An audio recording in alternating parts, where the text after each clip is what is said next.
ಎಲ್ಲರಿಗೂ ನಮಸ್ಕಾರ. ಚೈತ್ರ ಕನ್ನಡ ಲಾಗ್ಗೆ ಸ್ವಾಗತ. ಎಲ್ಲ ಹೇಗಿದ್ದೀರಾ, ಎಲ್ಲ ಚೆನ್ನಾಗಿದ್ದೀರಾ ಅಂತ ತಿಳ್ಕೊಂಡು ನಾನು ಇವತ್ತಿನ ಲಾಗ್ನ ಸ್ಟಾರ್ಟ್ ಮಾಡ್ತಾ ಇದ್ದೀನಿ. ಸೊ ಫ್ರೆಂಡ್ಸ್, ನಾನೇನು ಹೇಳ್ತೀನಿ ಅಂತ ಹೇಳಿದ್ರೆ, ಎಲ್ಲರ ಮನೆಯಲ್ಲೂ ಕೂಡ ಆನೆ ಇರಬೇಕು ಅಂತ ಹೇಳಲಿಕ್ಕೆ ಇಷ್ಟಪಡ್ತೀನಿ. ಸೊ ಏನಪ್ಪ ಇವರು ಆನೆ ಅಂತೆಲ್ಲ ಹೇಳ್ತಿದ್ದಾರೆ ಅಂತ ತಿಳ್ಕೊಳ್ಬೇಡಿ. ಅಂತ ಹೇಳಿದ್ರೆ ಆರೋಗ್ಯ, ನೇ ಅಂತ ಹೇಳಿದ್ರೆ ನೆಮ್ಮದಿ. ಹೌದಲ್ವಾ? ನಾವೇನೇ ದುಡಿದ್ರು, ಏನೇ ಸಂಪಾದನೆ ಮಾಡಿದ್ರು ನಮಗೆ ನೆಮ್ಮದಿ ಇಲ್ಲ ಅಂತ ಹೇಳಿದ್ರೆ ಅದು ಏನಕ್ಕೂ ಬರಲ್ಲ, ಹಂಗಾಗ್ಬಿಡುತ್ತೆ.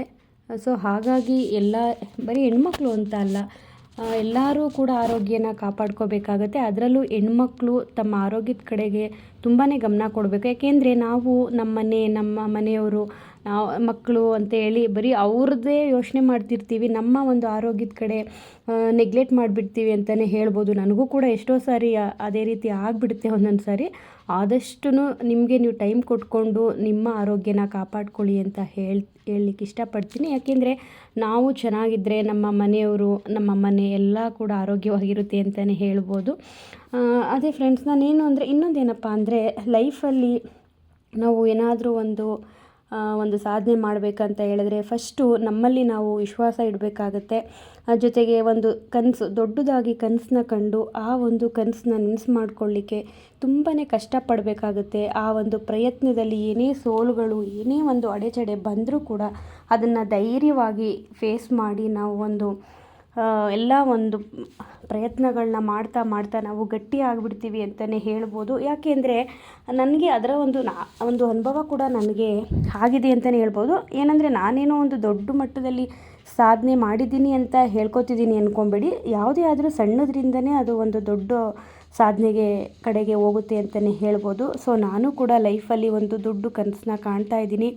ಅದಕ್ಕೆ ತುಂಬ ಅಂದರೆ ಶ್ರಮಪಟ್ಟು ಕೆಲಸ ಕೂಡ ಮಾಡ್ತಾಯಿದ್ದೀನಿ, ಹಗಲು ರಾತ್ರಿ. ನಿಮ್ಮ ಒಂದು ಸಪೋರ್ಟು ಕೂಡ ನನಗೆ ತುಂಬಾ ಸಿಗ್ತಾ ಇದೆ ಅಂತಲೇ ಹೇಳ್ಬೋದು. ತುಂಬ ಖುಷಿಯಾಗುತ್ತೆ, ನೀವೆಲ್ಲ ಇಷ್ಟು ಸಪೋರ್ಟ್ ಮಾಡ್ತಿದ್ದೀರಾ, ಒಳ್ಳೊಳ್ಳೆ ಫೀಡ್ಬ್ಯಾಕ್ ಕಳಿಸ್ತಿದ್ದೀರಾ. ಖಂಡಿತವಾಗ್ಲೂ ಮುಂದಿನ ದಿನಗಳಲ್ಲಿ ಇನ್ನೂ ಒಳ್ಳೆ ರೀತಿ ಶ್ರಮಪಟ್ಟು ಕೆಲಸ ಮಾಡ್ತೀನಿ ಫ್ರೆಂಡ್ಸ್. ನನಗೆ ತುಂಬ ಧನ್ಯವಾದಗಳು ನಿಮಗೆ. ತುಂಬ ಖುಷಿ ಆಗಿಬಿಡುತ್ತೆ, ನಾವು ಎಷ್ಟು ಕಷ್ಟಪಟ್ಟು ಕೆಲಸ ಮಾಡಿದಾಗ ಈ ಥರ ಒಂದು ಫೀಡ್ಬ್ಯಾಕ್ಗಳಾಗಿರ್ಬೋದು, ಸಪೋರ್ಟ್ ಆಗಿರ್ಬೋದು, ಧೈರ್ಯದ ಮಾತುಗಳಾಗಿರ್ಬೋದು, ಪ್ರೀತಿ ಮಾತುಗಳಾಗಿರ್ಬೋದು, ಎಲ್ಲನೂ ಕೇಳಿದಾಗ ನಾವು ಪಡೋ ಕಷ್ಟ ಏನೇನೂ ಅಲ್ಲ ಅಂತ ಅನಿಸ್ಬಿಡುತ್ತೆ ಫ್ರೆಂಡ್ಸ್. ಸೊ ಮತ್ತೊಮ್ಮೆ ಎಲ್ಲರಿಗೂ ನನ್ನ ಕಡೆಯಿಂದ ಧನ್ಯವಾದಗಳನ್ನ ಹೇಳಲಿಕ್ಕೆ ಇಷ್ಟಪಡ್ತೀನಿ. ನನ್ನ ಕೆಲಸ ಕೂಡ ಇನ್ನೂ ಇಷ್ಟಪಟ್ಟು ಕೆಲಸನ ಮಾಡ್ತೀನಿ ಅಂತ ನಿಮಗೆಲ್ಲ ಹೇಳ್ತೀನಿ. ಇನ್ನೊಂದೇನಂತ ಹೇಳಿದ್ರೆ, ಎಲ್ಲರೂ ಆದಷ್ಟು ನನಗೆ ವಾಟ್ಸಪ್ಪಲ್ಲಿ ನೀವು ಮೆಸೇಜ್ನ ಮಾಡಿ ಪ್ಲೀಸ್. ಅನ್ಯಥಾ ಭಾವಿಸ್ಬೇಡಿ. ಏನಕ್ಕೆ ಅಂತ ಹೇಳಿದ್ರೆ, ನಿಮಗೆ ಗೊತ್ತಿರುತ್ತೆ ಎಷ್ಟು ಕೆಲಸಗಳಿರುತ್ತೆ ಅಂತ ಹೇಳಿ. ನನಗೆ ನನಗೆ ಫೋನ್ ಬಂದಾಗ ರಿಸೀವ್ ಮಾಡದೆ ಇರೋಕ್ಕೂ ಕೂಡ ಆಗಲ್ಲ, ನನ್ನ ಕಸ್ಟಮರ್ ಫೋನ್ ಮಾಡಿದ್ದಾರೆ ಅಂತ ಹೇಳಿ. ಅದಕ್ಕೋಸ್ಕರ ಟೈಮ್ ಅನ್ನೋದು ತುಂಬ ಇಂಪಾರ್ಟೆಂಟ್ ಅಲ್ವಾ. ಸೊ ಏನಾದರೂ ತುಂಬ ಡೌಟು, ಏನಾದರೂ ಫೋನ್ ಮಾಡಲೇಬೇಕು ಅನ್ನೋದಿದ್ದರೆ ಕಾಲ್ ಮಾಡಿ, ಇಲ್ಲ ಅಂತಲ್ಲ. ಆದಷ್ಟು ನೀವು ವಾಟ್ಸಪ್ಪಲ್ಲೇ ನನಗೆ ಮೆಸೇಜ್ ಮಾಡಿದ್ರೆ ನಾನು ಖಂಡಿತ ರಿಪ್ಲೈ ಮಾಡ್ತೀನಿ. ಸ್ವಲ್ಪ ಲೇಟ್ ಆದ್ರೂ ರಿಪ್ಲೈ ಮಾಡ್ತೀನಿ. ಸೊ ಇವಾಗ ಪಲ್ಯ ಎಲ್ಲ ರೆಡಿ ಆಯಿತು, ಚಪಾತಿ ಎಲ್ಲ ಮಾಡಿ ಮಕ್ಳಿಗೆ ಕೊಟ್ಬಿಡೋಣ ಅಂತೇಳಿ ರೆಡಿ ಮಾಡ್ತಾಯಿದ್ದೀನಿ ಫ್ರೆಂಡ್ಸ್. ಸ್ವಲ್ಪ ಕೆಲಸಗಳಿದೆ, ಹೊರಗಡೆ ಹೋಗಬೇಕು. ಸೊ ಫ್ರೆಂಡ್ಸ್, ನೋಡಿದ್ರಲ್ಲ ಇವತ್ತಿನ ನನ್ನ ದಿನಚರಿ ಹೇಗಿತ್ತು ಅಂತ ಹೇಳಿ. ಸೊ ತಿಂಡಿ ಅಡುಗೆ ಕೆಲಸ ಎಲ್ಲ ಮುಗೀತು, ಮನೆ ಕೆಲಸ ಎಲ್ಲ ಮುಗಿದಿದೆ. ಇವತ್ತೇನೆಂದರೆ ಸ್ವಲ್ಪ ಹೊರಗಡೆ ಹೋಗಿ ಬರೋಣ ಅಂತೇಳಿ ನಾನು ನನ್ನ ಹಸ್ಬೆಂಡ್ ಪ್ಲ್ಯಾನ್ ಮಾಡಿದ್ದೀವಿ. ಅವರು ಕೂಡ ಸ್ವಲ್ಪ ಕೆಲಸಕ್ಕೆ ಬ್ರೇಕ್ ತೊಗೊಂಡು, ತುಂಬ ಸ್ಟ್ರೆಸ್ ಆಗಿಬಿಟ್ಟಿತ್ತು ಅವ್ರಿಗೂ.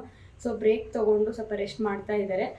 ಸೊ ಅವ್ರು ಎದ್ಮೇಲೆ ನಾವು ಹೊರಗಡೆ ಹೋಗಬೇಕು. ಏನಕ್ಕೆ ಅಂತ ಹೇಳಿದ್ರೆ, ಒಂದು ಗಾಡಿ ಪರ್ಚೇಸ್ ಮಾಡೋಣ ಅಂತೇಳಿ ಇಬ್ಬರು ಡಿಸೈಡ್ ಮಾಡಿದ್ದೀವಿ.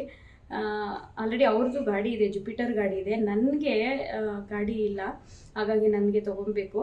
ನಾನು ಕಾಲೇಜ್ ಡೇಸಲ್ಲೆಲ್ಲ ಓಡಿಸ್ತಿದ್ದೆ ಗಾಡಿ. ಒಂದು ಸಾರಿ ಬಿದ್ದುಬಿಟ್ಟು ಆಗಿಂದ ನನಗೆ ಸ್ವಲ್ಪ ಭಯ ಬಂದುಬಿಟ್ಟಿತ್ತು. ಸೊ ಇವಾಗ ನನಗೆ ಅದು ಅವಶ್ಯಕತೆ ಆಗಿಬಿಟ್ಟಿದೆ. ಈಗ ಶಾಪ್ಗೆ ಹೋಗಬೇಕಾದ್ರೆ ಪ್ರತಿಯೊಂದು ಸಣ್ಣ ಪುಟ್ಟಕ್ಕೂ ನಾನು ಅವ್ರನ್ನೇ ಡಿಪೆಂಡ್ ಆಗೋಕ್ಕಾಗಲ್ಲ ಅಲ್ವಾ. ಸೊ ಹಾಗಾಗಿ ನೋಡೋಣ, ಗಾಡಿ ಅದು ಓಡಿಸ್ತಾ ಅದೇ ಧೈರ್ಯ ಬರುತ್ತೆ, ಓಡ್ಸೋಕ್ಕೆ ಬರುತ್ತೆ. ಬಟ್ ಈ ಬ್ಯಾಂಗ್ಳೂರ್ ಟ್ರಾಫಿಕಲ್ಲಿ ಸ್ವಲ್ಪ ಎಂಥವ್ರಿಗೂ ಭಯ ಇರುತ್ತಲ್ವಾ. ಸೊ ಅದಕ್ಕೋಸ್ಕರ. ಬಟ್ ತೊಂದರೆ ಇಲ್ಲ, ನನಗೆ ಕಾನ್ಫಿಡೆನ್ಸ್ ಇದೆ, ನಾನು ಓಡಿಸ್ತೀನಿ ಅಂತ. ಸೊ ಹಾಗಾಗಿ ಪರ್ಚೇಸ್ ಮಾಡೋಣ ಅಂತೇಳಿ ಅಂದ್ಕೊಂಡು ಇವತ್ತು ಶೋರೂಮ್ಗೆ ಹೋಗ್ತಾ ಇದ್ದೀವಿ. ಗೊತ್ತಿಲ್ಲ ಯಾವ ಗಾಡಿ ಏನು ಅಂತ ಇನ್ನೂ ಡಿಸೈಡ್ ಮಾಡಿಲ್ಲ. ಸೊ ನೋಡ್ಕೊಂಬರೋಣ ಅಂತೇಳಿ ಹೋಗ್ತಾ ಇದ್ದೀವಿ. ಏಕೆಂದರೆ ನಾವು ಎಲ್ಲದಕ್ಕೂ ಹಸ್ಬೆಂಡ್ನೇ ಡಿಪೆಂಡ್ ಆಗೋಕ್ಕಾಗಲ್ಲ. ಒಂದು ಸಣ್ಣ ಪುಟ್ಟ ಕೆಲಸಗಳಾಗಿರ್ಬೋದು, ನಮ್ಮ ಪರ್ಸ್ನಲ್ ಕೆಲಸಗಳಿರುತ್ತೆ, ಅವ್ರನ್ನೇ ಕೈಕೊಂಡ್ರೆ ಅವ್ರು ಏನೇನೋ ಅವ್ರ ಕೆಲಸಗಳು ಅವರು ಬ್ಯುಸಿ ಇರ್ತಾರೆ. ಸೊ ಹಾಗಾಗಿ ನಾವು ಕೂಡ ಇಂಡಿಪೆಂಡೆಂಟ್ ಆಗಿರೋದನ್ನು ಕಲ್ತ್ಕೊಂಡ್ರೆ ಆದಷ್ಟು ನಮಗೂ ಅದು ಒಳ್ಳೆಯದಾಗುತ್ತೆ. ಪಾಪ ಅವ್ರಿಗೂ ಸ್ವಲ್ಪ ರಿಲೀಫ್ ಆಗುತ್ತೆ ಅಂತಲೇ ಹೇಳ್ಬೋದು. ಈಗ ಒಂದು ಮಕ್ಕಳು ಕ್ಲಾಸಿಗೆ ಬಿಡೋದಾಗಿರ್ಬೋದು, ಇನ್ನೊಂದು ಟ್ಯೂಷನ್ನು, ಯಾವುದಕ್ಕೆ ಆದ್ರೂ ಪಾಪ ಪ್ರತಿಯೊಂದು ನಾವು ಅವರು ಡಿಪೆಂಡ್ ಆಗೋಕ್ಕಾಗಲ್ಲ, ಆಗಲೂಬಾರ್ದಲ್ವ. ಸೊ ನೋಡೋಣ ಬನ್ನಿ, ಏನು ಇತ್ತ ಇವತ್ತಿನ ದಿನ, ಎಲ್ಲಿ ಹೋಗ್ತೀವಿ ನೋಡೋಣ, ಹೆಂಗೆ ಹೋಗುತ್ತೆ ಇವತ್ತಿನ ದಿನ ಅಂತ ನೋಡೋಣ ಬನ್ನಿ ಫ್ರೆಂಡ್ಸ್.